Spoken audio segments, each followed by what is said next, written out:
To jest pierwsza sytuacja, w której poczułam się naprawdę bezradna. Jak nie można człowiekowi podać chleba, wody, tak, co miało miejsce w Usnarzu i nie tylko. Niestety również Kościół przyczynił się do tej nietolerancji. Trudno ukrywać prawdę, tak? Tacy jesteśmy.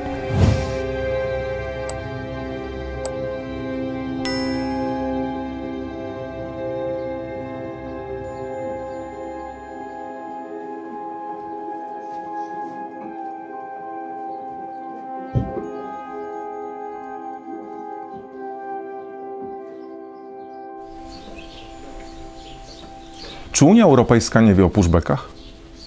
Wie o pushbackach i to wie nie tylko o tych pushbackach na granicy polsko-białoruskiej, ale również o pushbackach, których dopuszcza się Frontex, zresztą jest teraz postępowanie wobec Frontexu, i których dopuszczają się i władze Grecji, i władze Hiszpanii, i władze Włoch. Pushbacki jakby wpisały się w politykę migracyjną. Jest to przerażające, ponieważ Unia Europejska w swoich wartościach, na których została zbudowana, podkreśla prawa każdego człowieka, każdego do ochrony życia.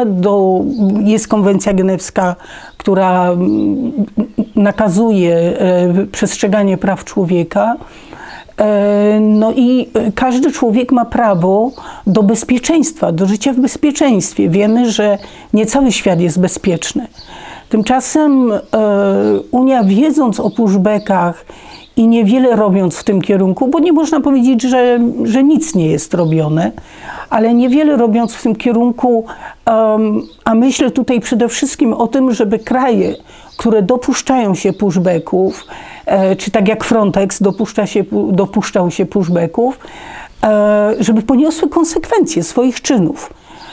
Przez to, że ludzie nie ponoszą konsekwencji swoich czynów, dopuszczają się wtedy różnego rodzaju przestępstw. Ale to wygląda z perspektywy Podlasia i tego pogranicza polsko-białoruskiego na takie ciche przyzwolenie Unii Europejskiej, Europarlamentu na to, co się dzieje, na te wywózki, na te wyrzucanie ludzi za druty. Przecież to już było dobrze zdokumentowane. Są świadkowie. Nikt stanowczo nie reaguje w związku z tym i dalej to się dzieje. Wierzę, że z perspektywy granicy polsko-białoruskiej to tak wygląda i w tym jest bardzo dużo racji. Ponieważ no nie można powiedzieć, żeby Parlament Europejski, czy w ogóle Unia Europejska przywiązywała do tego naprawdę dużą wagę. Taką, która miałaby dla nich znaczenie.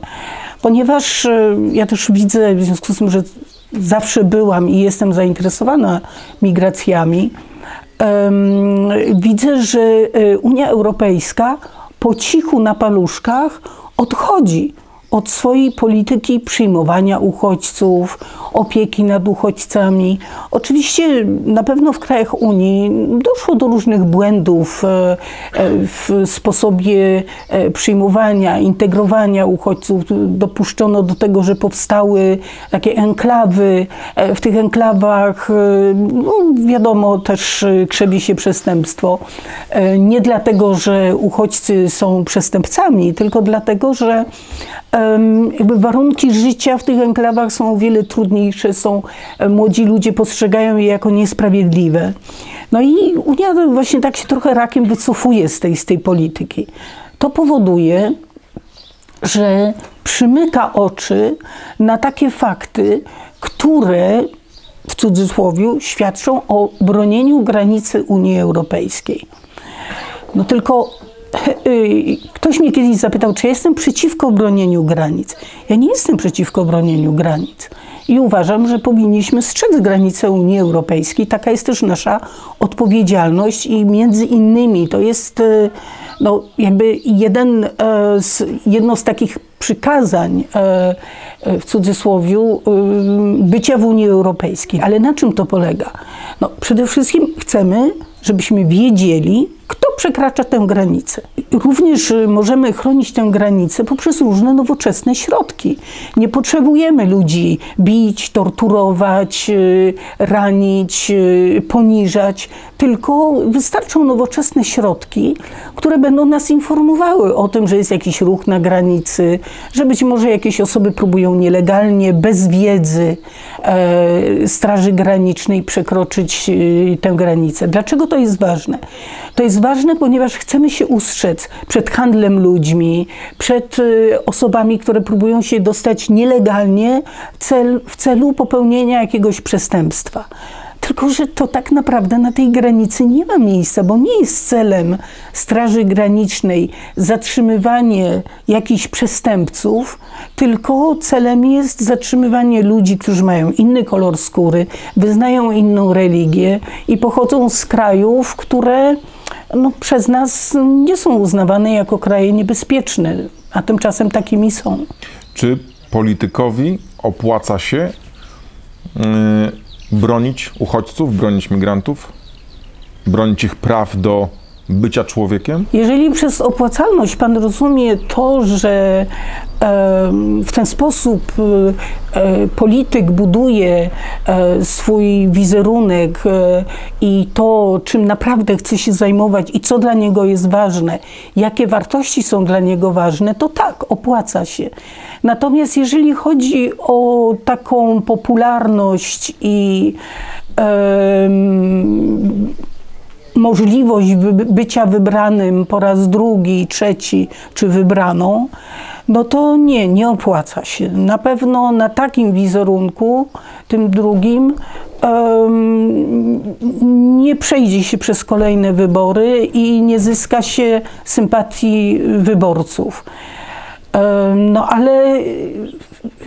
A jaką cenę płaci ten polityk, taki jak pani, który dopomina się o przestrzeganie konwencji genewskiej, o przestrzeganie praw człowieka? Przede wszystkim ja nie czuję się politykiem. Ja rozumiem, że jestem politykiem, że tak mogą mnie niektórzy postrzegać, ale ja jestem pracownikiem humanitarnym albo może działaczem społecznym, który chwilowo jest w polityce.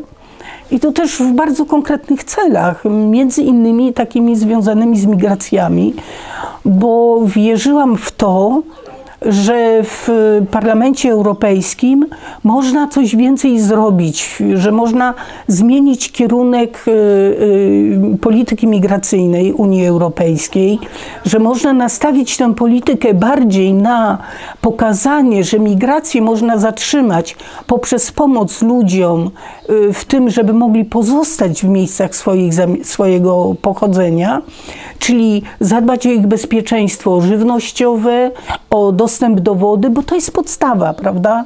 I często powód do konfliktu. No i nie wykorzystywać tych krajów w celu pozyskiwania surowców albo w celu uprawiania produktów, produkcji rolnej, po to, żebyśmy my mieli tańsze jedzenie, my Europejczycy. Więc no, ja muszę powiedzieć, że trochę się na tym zawiodłam, ale ja też nie zamierzam startować w kolejnych wyborach. Zobaczyłam, jakie są możliwości parlamentu, chociaż też muszę powiedzieć na usprawiedliwienie parlamentu to, że nie mogłam od samego początku zacząć pracować tak, jak myślałam, że będę pracowała. Czyli że w ogóle przeniosę się do Brukseli, żeby tam być jak najwięcej. No, zarówno choroba nowotworowa, a potem pandemia spowodowały, że mogłam pracować online, a to naprawdę nie jest to samo. Ale teraz, kiedy jestem w parlamencie, już obecna fizycznie, jednak widzę bardzo dużo oporów, czy ze strony moich kolegów, czyli z tego samego ugrupowania politycznego. EPP nie jest grupą, która sprzyja uchodźcom w sposób otwarty, nie jest za polityką migracyjną, która by polegała między innymi na przykład na legalności dróg migracji. Tego cały czas jakby nie możemy się doczekać. Oczywiście musimy to sobie sami wygłosować, tylko cały czas są ugrupowania przeciwko takim rozwiązaniom i są raczej związane z obawami. No i generalnie w parlamencie raczej ta polityka otwartej migracji nie znajduje zbyt wielu zwolenników. Co się stało takiego z nami, z Polakami, z naszym narodem, że mając świadomość tego, że ludzie umierają tutaj w lasach przy granicy z Białorusią, zaakceptowaliśmy to, nie wiem, większość nawet czasami przyklaskuje temu, bo są przecież legalne przejścia, zawsze się to słyszy, chociaż chyba ludzie sobie nie zdają sprawy, że Łukaszenka nie po to sprowadza i oszukuje tych ludzi, by później wysyłać ich na legalne przejścia. To się robi tak, jak na tym ostatnim filmie, gdzie widać, jak Kubańczycy są bici. Co się stało z nami, jako ludźmi? Dlaczego przechodzimy obok tego obojętnie? Znaczy, po pierwsze, do tych nielegalnych przejść uchodźców, którzy od strony Białorusi próbują się tutaj dostać, nie przepuszcza się. To jest raz. Co się z nami stało? No, ja niestety obawiam się, że ludzie nie wiedzą o tym, że na granicy polsko-białoruskiej, w polskich lasach zmarło już, no, różne są liczby, więc nie będę, ale w każdym razie bardzo dużo osób. A o bardzo wielu jeszcze nie wiemy, bo ich ciała pewnie leżą gdzieś w jakichś niedostępnych miejscach. Ktoś, kto czyta tylko media rządowe, nie wie o tym, ponieważ w tych mediach o tym się nie mówi.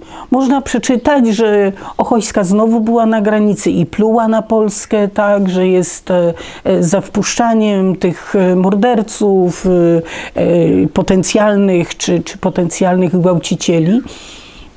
I o tym można przeczytać. Więc część nie wie. Ale dzisiaj można wiedzieć, więc to nie usprawiedliwia dla mnie tych ludzi, bo jest internet i jeżeli ktoś chce, może znaleźć w internecie, czy wchodząc też na różne media społecznościowe taką informację. Polska nigdy nie była przyjaznym krajem dla uchodźców. Od czasu, kiedy zaczęłam interesować się i też pomagać uchodźcom, czyli od 1993 roku, żaden rząd nie był przyjazny uchodźcom.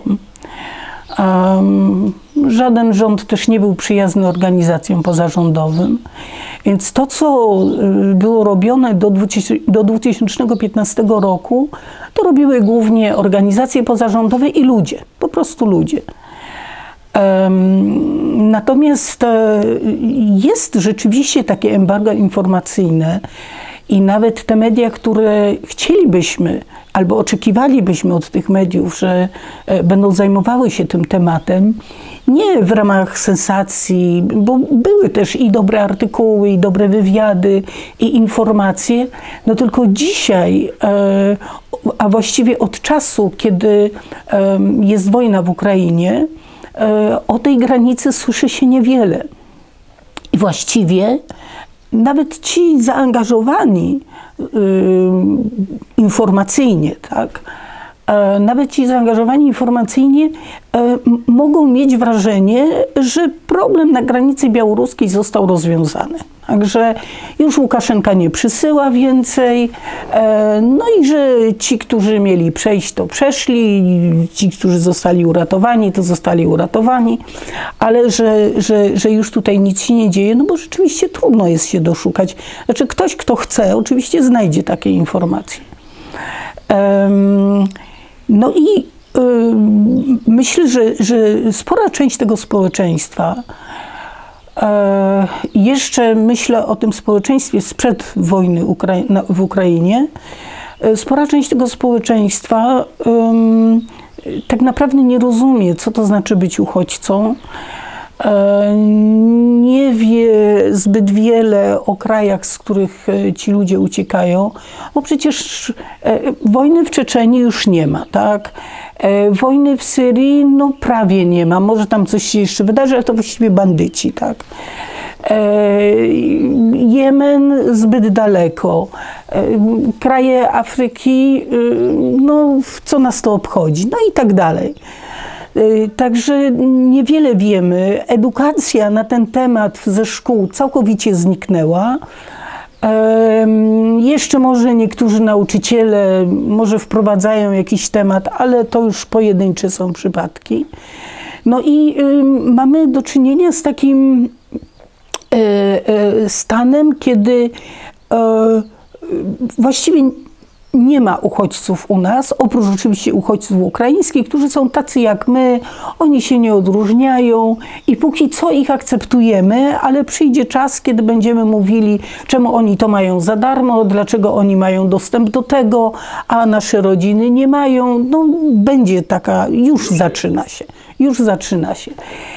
Więc nie jesteśmy krajem, który miałby jakieś tradycje.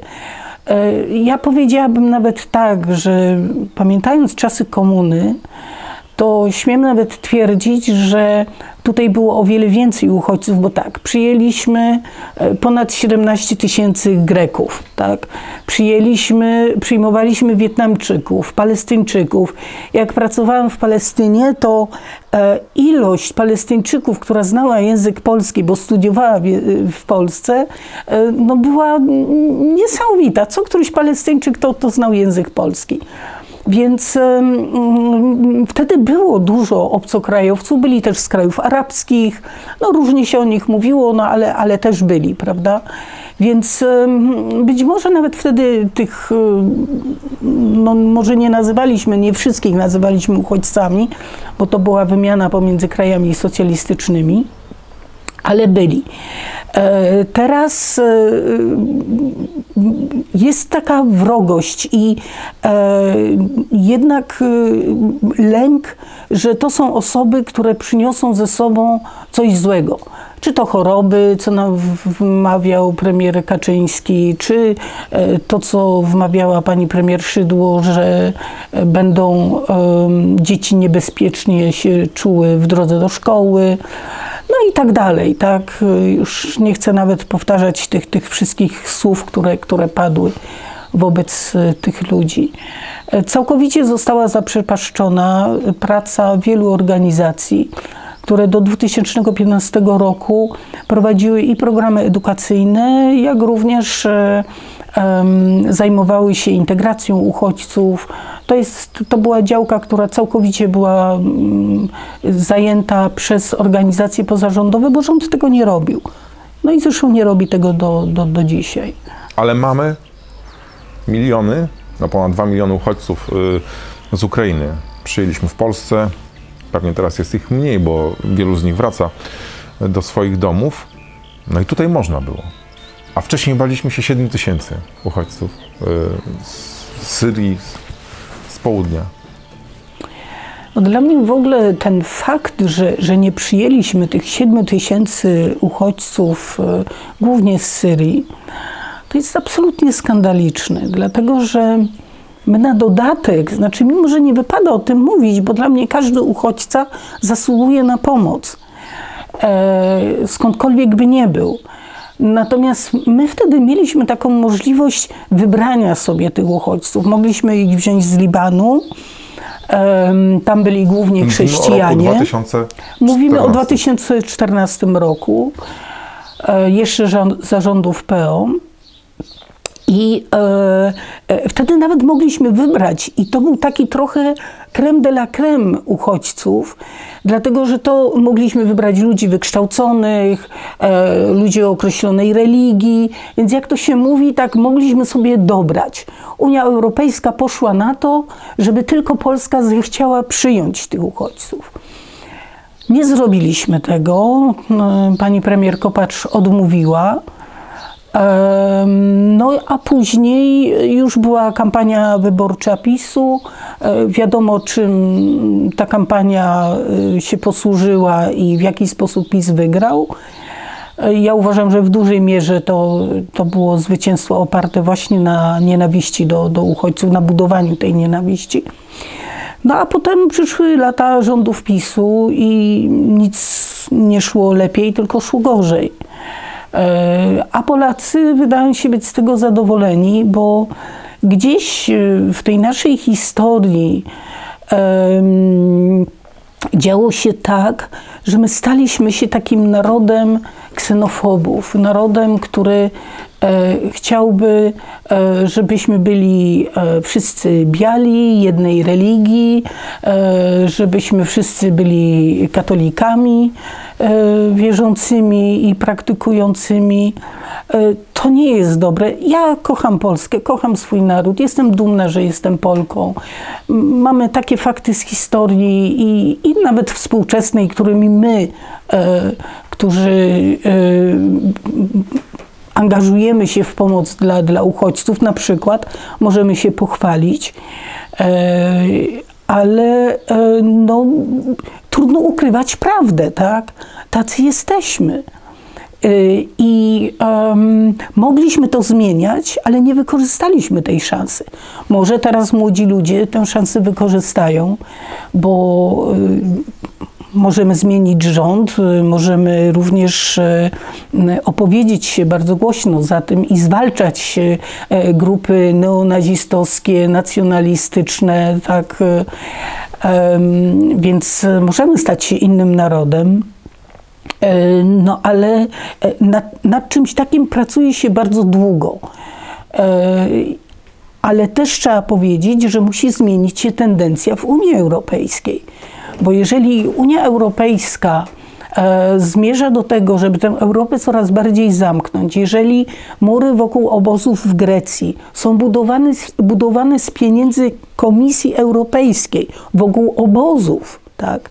Jeżeli Unia Europejska, Komisja Europejska akceptuje budowanie tak zwanych pływających murów, które pozwalają w Grecji nie dopuścić statków z migrantami do wybrzeży, jeżeli w Ceucie buduje się mur, z powodu którego czasem ludzie nawet tracą życie, bo jest tak wysoki, że upadek z tego muru może grozić śmiercią.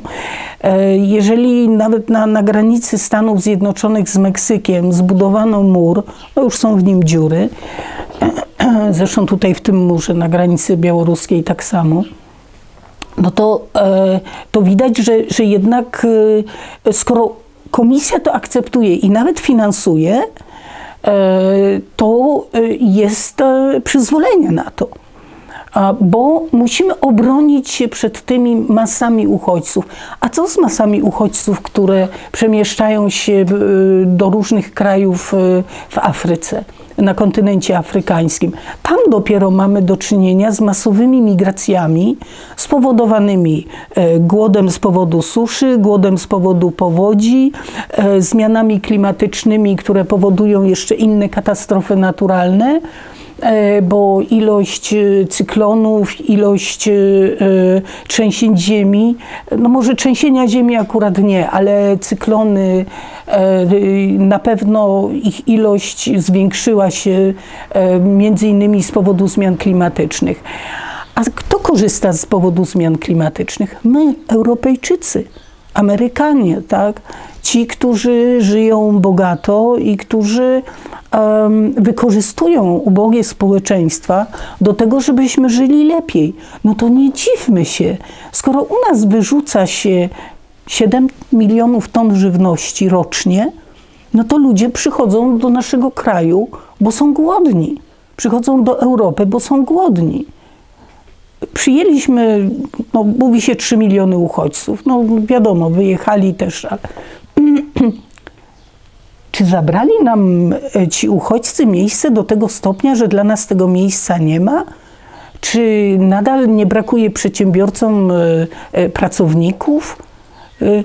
To są fakty, tak? To są fakty, o których rząd na pewno wie i może nie jako oficjalnie sprowadzanie uchodźców, ale tych mieszkańców z tych samych państw też rząd polski sprowadzał do pracy. Tak. Przecież na tych budowach realizowanych w Polsce za unijne pieniądze pracowało wielu Azjatów. Wiem, że przedsiębiorcy bili się o nich, bo brakowało rąk do pracy. Wielu potrafiła Polska przyjąć, no ale też medialnie to też nie było wybite, bo chyba jednak te słupki wyborcze wtedy mogłyby raptownie spaść. Czy traktowaliśmy ten temat wstydliwie? Dlatego, że zatrudnialiśmy nielegalnie, nie płaciliśmy, znaczy mówię, bo mówię o Polakach, tak? Polscy przedsiębiorcy, polscy sadownicy, no przecież takich historii było mnóstwo. Więc zawsze ten temat był traktowany wstydliwie. Niemcy w takim swoim raporcie na temat migracji podali informację, że oni potrzebują rocznie mniej więcej 200 000 nowych migrantów do opieki nad osobami starszymi, do pracy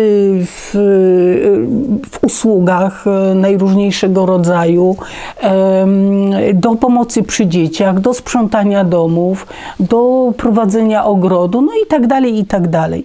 My też potrzebujemy, tylko my się tego wstydzimy, tak jakby to był wstyd. Ci ludzie bardzo chętnie przyjdą do nas, żeby zapracować i żeby móc wysłać pieniądze swojej rodzinie. Przecież wiele rodzin ukraińskich zbudowało też swój dobrobyt, tak, dzięki temu, że ktoś tutaj pracował, przesyłał pieniądze. Przecież my robiliśmy to samo, tak? Pracowaliśmy w Niemczech, pracowaliśmy we Francji przy zbiorach i dzięki temu mogliśmy sobie kupić samochód, postawić dom, wykształcić dziecko i tak dalej. Każdemu chodzi o to samo. I budowanie na tej potrzebie ludzi nienawiści i wrogości wobec ludzi innych religii, innego pochodzenia, no jest czymś nieprzyzwoitym i to my to robimy również przeciwko nam.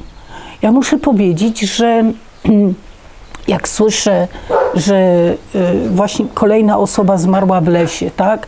I mówi się, w polskim lesie, no mi jest wstyd. Jeżeli Polacy, którzy zdają sobie z tego sprawę, tak jak pani mówi, i z tego cierpienia uchodźców, z tego, że ta różnorodność nie byłaby przeszkodą, a raczej wartością dodaną, jeżeli chodzi o nasze społeczeństwo, ale wiedzą to, czują i widzą, co się dzieje. I widzą, jaka jest narracja oficjalna prowadzona wobec tego kryzysu humanitarnego na granicy z Białorusią. Jak tacy ludzie mają się odnaleźć w tej rzeczywistości? Jak to przeżyć? Co robić? Ja w tej rzeczywistości nie potrafię się odnaleźć, mogę mówić za siebie i dlatego między innymi przyjeżdżam tutaj, żeby trochę odetchnąć takim bardziej, powiedziałem, przyzwoitym powietrzem. Nie tylko ze względu na czystość tego powietrza, ale na jakąś taką moralną czystość, którą tutaj czuję, tak? Bo spotykam ludzi, którzy chodzą do lasu, jak to mówicie, którzy ratują ludzi, którzy piszą o tym na mediach społecznościowych. No, wy też ratujecie honor Polaków, tak bym powiedziała. Nie potrafię z tym się pogodzić i też nie potrafię pogodzić się z tym, że tak trudno z tymi tematami przebić się przez media, pomimo wszystko. I trudno mi się też pogodzić z tym dlatego też uważam, że jest tego za mało w mediach, bo media oprócz informowania mają też misję edukacji. To społeczeństwo trzeba edukować. Politycy tego nie zrobią. Jak widać, politycy mają inne interesy. Tylko poprzez media można zarówno zmienić rzeczywistość w szkołach, bo to, co się dzieje w edukacji, to już można by o tym nagrać osobny materiał, z kimś, kto tym się zajmuje, ale ja pamiętam, jak były lekcje na temat uchodźców. My nawet jako Polska Akcja Humanitarna tworzyliśmy też takie scenariusze. Był program edukacji humanitarnej, różne organizacje były wpuszczane, były do szkół, były całe akcje edukacyjne związane na przykład z Dniem Uchodźców. Naprawdę dużo się działo, sporo ludzi w tym uczestniczyło. No ale niestety to się skończyło. I my jako naród w takiej swojej tolerancyjności, my się chwalimy tym także w XVI, XVII wieku do Polski przyjeżdżali wyznawcy innych religii, protestanci, Żydzi, no bo tu było bezpiecznie, byliśmy tolerancyjni. No co się stało z tą tolerancją? I niestety również Kościół przyczynił się do tej nietolerancji. Kościół, który właśnie powinien opowiedzieć się za tym potrzebującym pomocy, za kimś, kto potrzebuje schronienia, kto potrzebuje, żeby go napoić i nakarmić, ten Kościół jakby zdaje się tego nie dostrzegać, wręcz przeciwnie. Zdarzają się w kościołach kazania przeciwko uchodźcom, pokazujące, jakim to jest zagrożeniem, kazania popierające politykę tego rządu. I jakby tego miłosierdzia coraz trudniej się doszukać. Mówię to z ogromnym rozgoryczeniem i pewnie ktoś, kto wysłucha tych słów, powie, że pluje na Kościół i że jestem przeciwko Kościołowi. Nie, ja nie jestem przeciwko Kościołowi. Ja uważam się za osobę wierzącą, ale nie mogę zaakceptować takiej postawy Kościoła, bo ona jest niezgodna z tym, co uważam z wartościami, które niesie ze sobą religia chrześcijańska. I każda religia tak naprawdę. Więc... Bo mówiąc o miłosierdziu, mówiąc o poszanowaniu praw człowieka, o tym, że każdego człowieka trzeba bronić i pomagać mu, zwłaszcza gdy jego życie jest zagrożone, widzi Pani komentarze pod swoim adresem właśnie, że pluje Pani na Polskę, pluje Pani na mundur, pluje Pani na Kościół. Wie Pani, co zrobiła do tej pory przez te lata, ratując ludzi, którzy żyli w swoich państwach, gdzie wybuchła wojna, osobiście. Jak to Pani przeżywa? Jak Pani z tym radzi? Jaka była reakcja pierwsza na taki komentarz, na taki pierwszy atak medialny, internetowy, hejterski pod Pani adresem? Znaczy, po pierwsze z pewnym niedowierzaniem, ale najnormalniej w świecie przestałam czytać. I czasami ktoś mi mówi, tak, a pod takim twoim postem coś się ukazało. Czasami zdarza mi się akurat w coś kliknąć i zobaczyć taki wpis. Zresztą teraz też dostaję takie maile i z pogróżkami śmierci i to są wyrazy, których nawet nie powtórzę tutaj, bo nie używam takich słów. Ale znaczy, ja powiem tak, ja znam swoją wartość. Wiem, co robię, wiem, jakimi wartościami się kieruję i takie słowa nie są w stanie we mnie to zaburzyć, zniszczyć tego. Tak? Wręcz przeciwnie, uważam, że powinnam robić jeszcze więcej, zwłaszcza w takim budowaniu świadomości. Kiedyś, jak zaczęłam używać mediów społecznościowych, to siedziałam przy tym komputerze i odpisywałam, tak, no bo wydawało mi się, że kogoś zmienię. Ale w związku z tym, że to są najczęściej jakieś trolle, albo ludzie, z którymi naprawdę nie sposób dyskutować, zwłaszcza tak przez internet. No, jakoś takie osoby na przykład nie mają odwagi, żeby przyjść na spotkanie ze mną, żeby mi to powiedzieć w twarz. Takie osoby najczęściej mówią to anonimowo. To nie jest ktoś, kto ma imię, nazwisko, wiadomo mniej więcej skąd pochodzi. To są anonimy. I no, ktoś taki nie jest w stanie mnie obrazić. Tak? To, co robię, uważam za słuszne i tyle. No, a jakby efekty tych czynów okażą się w dłuższej i krótszej perspektywie. Teraz niedawno miałam kontakt z osobą, która pracowała na naszej misji w Iranie po trzęsieniu ziemi w Bam. No i dowiedziałam się, że... Te komary upodobały sobie. Tak, no komary jakoś mnie lubią. Dowiedziałam się, że w miejscowości Bam, gdzie postawiliśmy budynek dla domu dziecka, ponieważ wtedy było bardzo dużo sierot, ich rodzice zginęli w trzęsieniu ziemi. Ludzie spali wtedy i że do dzisiaj w tym domu już wprawdzie nie ma domu dziecka, bo dzieci już są w rodzinach, no to już upłynęło też dużo czasu, ale jest tam biblioteka i taki dom kultury, dzieci tam mogą mieć zajęcia z plastyki, z muzyki, więc coś nadal trwa, tak? Więc te owoce widać, że trwają długo i mnie to za każdym razem cieszy, jak o tym się dowiaduję i to umacnia mnie w przekonaniu, że taka praca dla mnie jest pracą, którą chciałabym wykonywać do końca życia i móc się cieszyć tymi efektami, cieszyć się radością tych ludzi. No i tyle. No, nie będę się przejmowała jakimś hejtem, który tak naprawdę kiedyś zahejtuje sam siebie. A jak pani odebrała ten kryzys na granicy z Białorusią?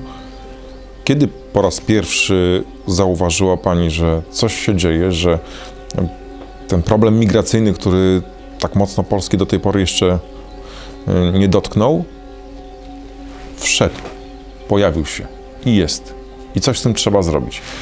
Kiedy pani po raz pierwszy z tym się zetknęła i uświadomiła sobie, że jest to też nasz problem i jaka była pani reakcja na to, co się zadziało?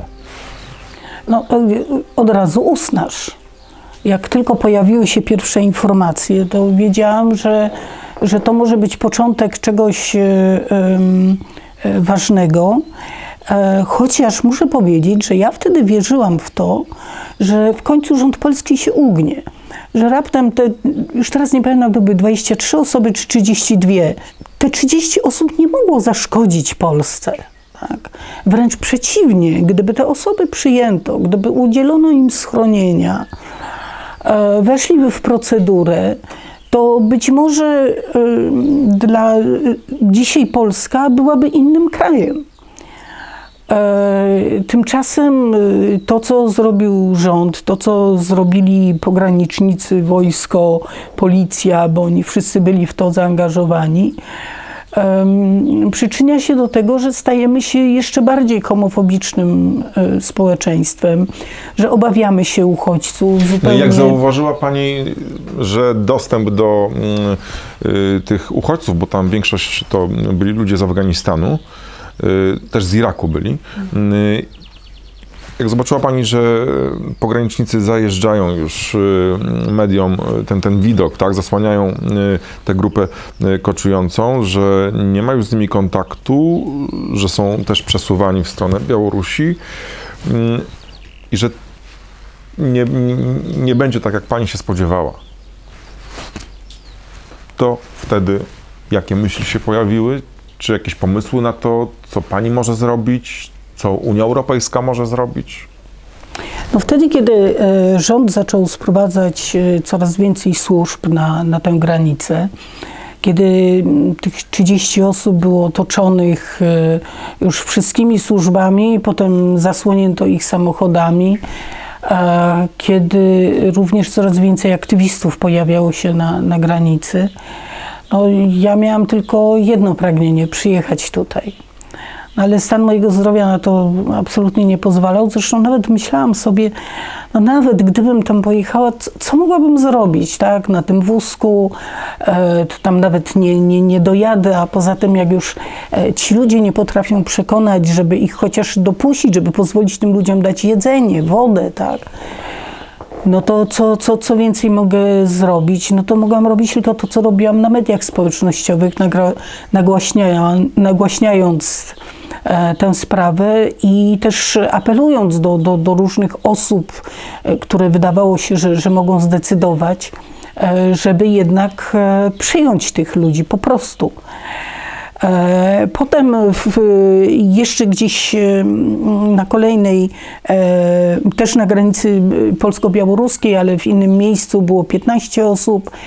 No i wtedy to się zaczęło. Ja wtedy pojechałam do Kętrzyna, do ośrodka zamkniętego. Jeszcze to było przed stanem wyjątkowym, więc mnie tam jeszcze wpuszczono. Miałam możliwość porozmawiać z różnymi osobami. Było bardzo dużo osób z Afganistanu, 50 ileś osób. Najwięcej było Irakijczyków. No i te osoby na przykład mówiły mi, że złożyły wnioski o ochronę międzynarodową, ale nadal są w ośrodku zamkniętym. Rozmawiałam z komendantem, no, który wydawało się, że jest takim człowiekiem otwartym. Znaczy, nie mogę powiedzieć, nie utrudniał nam w ogóle rozmów z ludźmi, którzy tam przebywali. Mogliśmy wszystko obejrzeć. Ludzie zapraszali nas do swoich pokoi, żeby nam pokazać, w jakich warunkach mieszkają. Obawiali się też tego, bo już słyszeli, że ma być tam o wiele więcej osób. I zresztą potem tak było, no ale to był pierwszy i ostatni raz, kiedy do takiego ośrodka zostałam wpuszczona. Dla tych osób, które tam przebywały, niczego nie mogliśmy zrobić, niczego nie mogłam zrobić. No i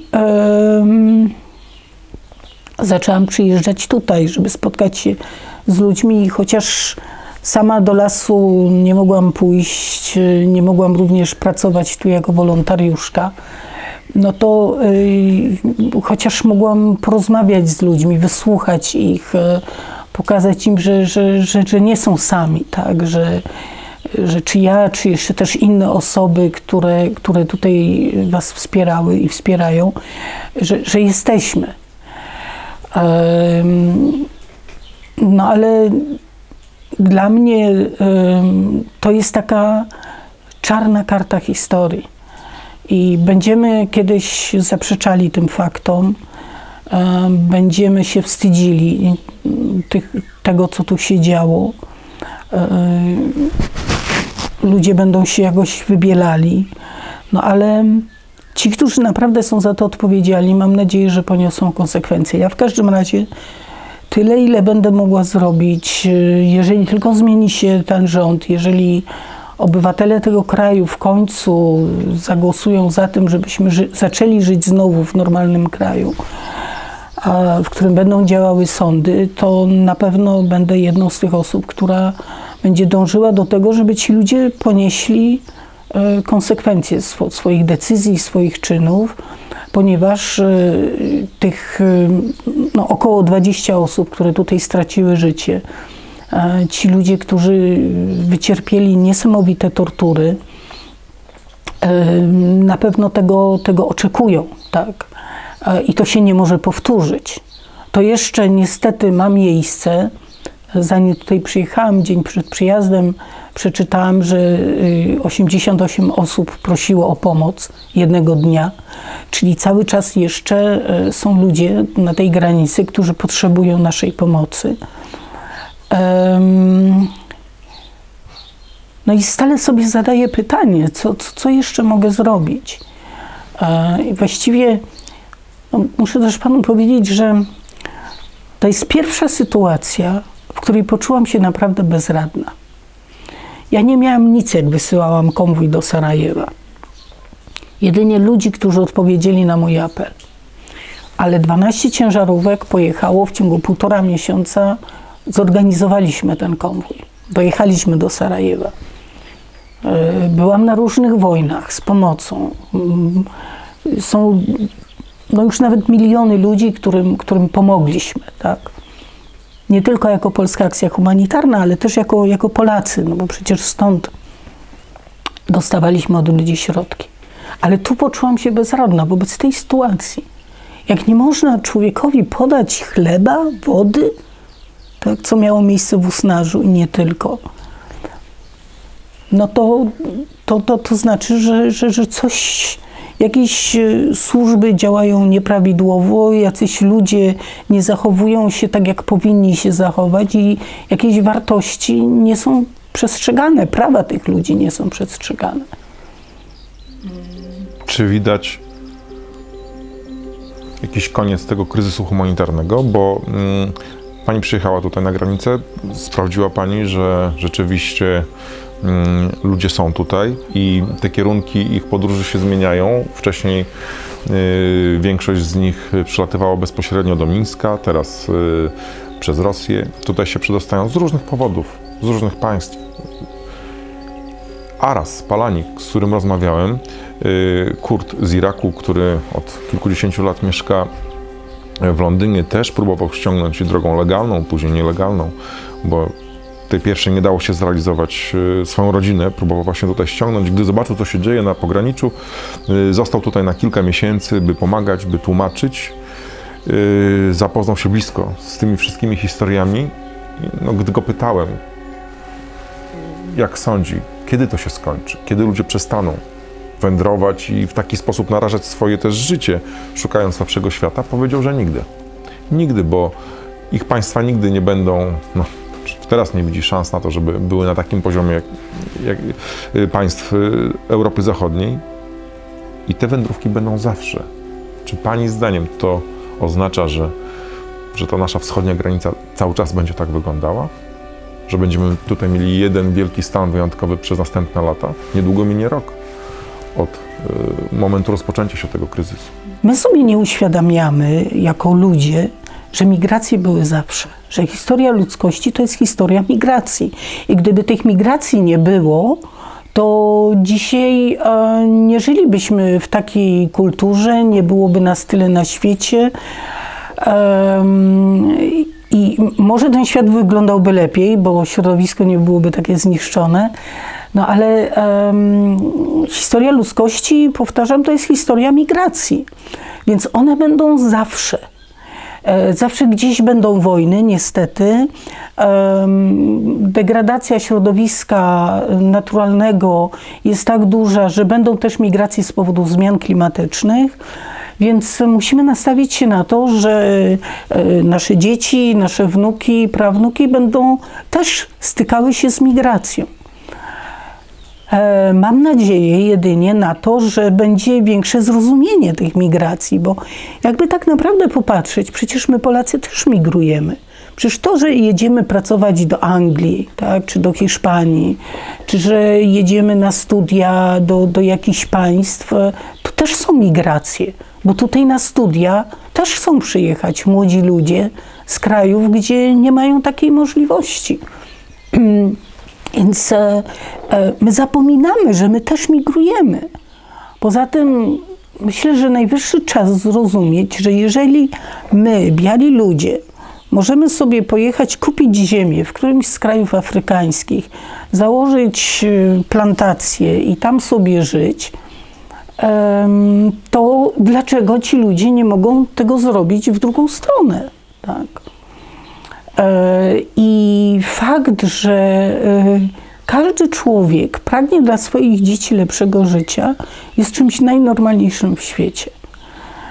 Więc nie możemy tego zabronić innym. To, co możemy robić, to oczywiście cała Afryka w Europie się nie zmieści, tak? To wszyscy wiemy, no ale można ograniczać migrację w humanitarny sposób, czyli tworzyć dostęp do wody, tworzyć możliwość produkcji żywności, pozwalać na to, żeby ziemia była uprawiana na rzecz mieszkańców lokalnych, a nie na rzecz Europejczyków, którzy chcą mieć proste fasolki, tak, szparagowe. I one są produkowane w Kenii i sprowadzane samolotami. Więc jeżeli pozwolimy na to, to te migracje się zmniejszą. I chociaż migracje są motorem postępu, to powiedzmy sobie szczerze, bycie uchodźcą nie jest czymś wspaniałym. To jest zawsze konieczność. Więc my kiedyś też staliśmy wobec takiej konieczności. Już tego te młode pokolenia nie pamiętają. Starsi zdają się też o tym zapomnieć. A przecież tak było. I byliśmy witani i pomagano nam naprawdę we wspaniały sposób. A to, że komuś zdarzyło się, bo oczywiście też krążą o tym wieści, tak jak to źle było w tych ośrodkach w Niemczech. No nie mogło być dobrze, bo w ośrodku nie jest dobrze, tylko jak długo ludzie byli w tych ośrodkach, tak? A my w więzieniach, w ośrodkach zamkniętych trzymamy ludzi pół roku i więcej, nie dając dzieciom możliwości nauki, ludziom możliwości pracowania na siebie, bycia samodzielnymi. Przecież to jest to, o czym ci ludzie marzą.